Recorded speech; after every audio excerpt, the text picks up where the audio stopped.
L'Association internationale de transport aérien va donc lancer un passeport sanitaire. Et donc, ça consiste en quoi?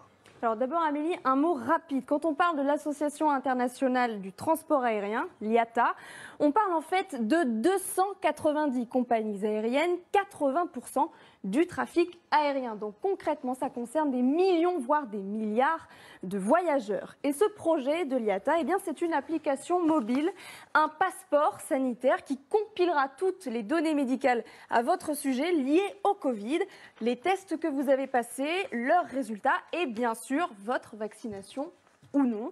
En clair, cette appli vous permettra de montrer patte blanche pour pouvoir voyager tranquillement. Écoutez le patron, le PDG de l'IATA. Nous développons une app pour certifier tout ça, parce que dans le fond, une chose importante, c'est de donner du confort aux passagers, mais aussi au gouvernement des pays d'accueil, qu'on ne transporte pas le virus. Et donc pour ça, on a prévu une app qui va gérer le flux d'informations depuis le centre de vaccination ou le centre de test jusqu'aux passagers et ensuite éventuellement à la compagnie aérienne et au gouvernement qui aura imposé des règles d'entrée. Alors officiellement, cette application ne vous obligera en rien à vous faire vacciner, mais certaines compagnies aériennes ont déjà franchi le pas. Exemple Qantas, compagnie australienne qui a déjà prévenu il y a quelques jours qu'elle refuserait de transporter les passagers non vaccinés. Alors certains médecins s'en alarment, s'y opposent, s'opposent même au principe d'un passeport sanitaire. Écoutez le professeur Fontanet.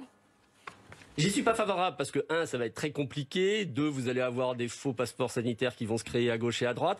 3, on crée un précédent qui est quand même grave parce que on est en train de se dire, d'accord, passeport sanitaire pour la Covid, mais pourquoi pas passeport sanitaire pour le VIH, pourquoi pas passeport sanitaire pour etc., etc. Vous voyez un peu le précédent qu'on est en train de créer.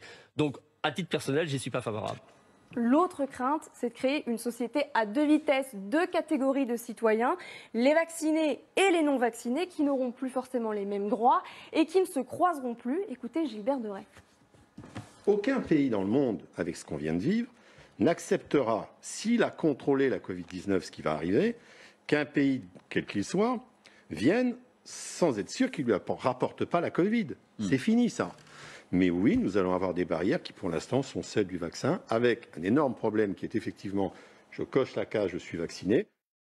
La question qui se pose maintenant, c'est de savoir si ce système de passeport sanitaire pourrait être étendu à d'autres secteurs. Est-ce que, par exemple, un patron peut refuser d'embaucher quelqu'un parce qu'il n'est pas vacciné? Est-ce qu'un restaurant ou un bar peut refuser d'accueillir un client qui ne l'est pas non plus? Est-ce que, pour se rendre à la mairie ou à la poste, il faudra prouver qu'on ne présente aucun risque en disant qu'on est bien vacciné? En France, c'est pour l'instant illégal, mais la question se pose parce que si Emmanuel Macron a promis de ne pas rendre la vaccination obligatoire dans la loi, est-ce que finalement ce ne sont pas les individus eux-mêmes, la société qui va instaurer une sorte de discrimination entre vaccinés et non vaccinés? C'est en tout cas le risque que pointe notre éditorialiste Jean-Michel Apathy. Écoutez-le. Moi, ça me fait marrer parce qu'évidemment, le vaccin ne sera pas obligatoire, mais enfin, il sera fortement conseillé. Hein. Je l'ai souvent dit, mais vous dirigez un restaurant, vous avez 10 employés, vous n'allez pas dire aux employés, vous êtes libre de vous vacciner. Hein. Vous allez leur dire, si tu veux travailler, tu te vaccines. Hein. Enfin, la politique ne peut pas déclarer les choses obligatoires, mais la société va le faire à sa manière. Alors question d'autant plus, Amélie, que ce système de laissez-passer sanitaire, il existe déjà en Chine. Il ne prend évidemment pas encore en compte la vaccination, mais l'état de santé global des Chinois. Ce système, c'est ce fameux QR code vert, jaune ou rouge qui témoigne du risque que vous présentez ou non de faire circuler le virus. Le code vert est devenu pour les Chinois un sésame indispensable, la clé pour entrer dans les transports publics, les espaces publics. Peut-on imaginer que ce code vert ne soit ensuite attribué plus tard qu'aux personnes vaccinées? Eh bien, c'est une possibilité.